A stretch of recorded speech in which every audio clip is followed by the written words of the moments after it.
Hello guys, welcome to the channel. In this video we will be fixing and resetting our Eufy Doorbell. So as you can see, some people on Reddit are having trouble as well, so let us begin. Find the reset button on your Eufy Doorbell. On most models, it is a small hole located near the back of the device. Use a paperclip or pin to press and hold the reset button for about 10 seconds.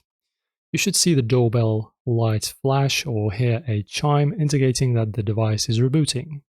After the doorbell restarts, it will be ready for resetup. After that, to factory reset, if you want, press and hold the reset button for about 15 seconds.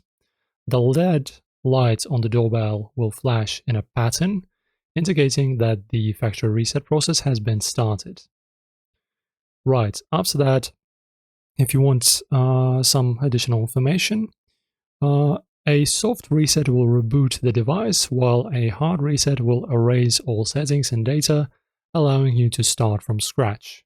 Make sure the doorbell is powered on, either using the battery or wired connection, before performing the reset. If you still face issues after resetting, refer to the Eufy support page to contact them and use their customer support. Guys, thank you for watching. If this helped, thumbs up on the video, subscribe, see you in the next video.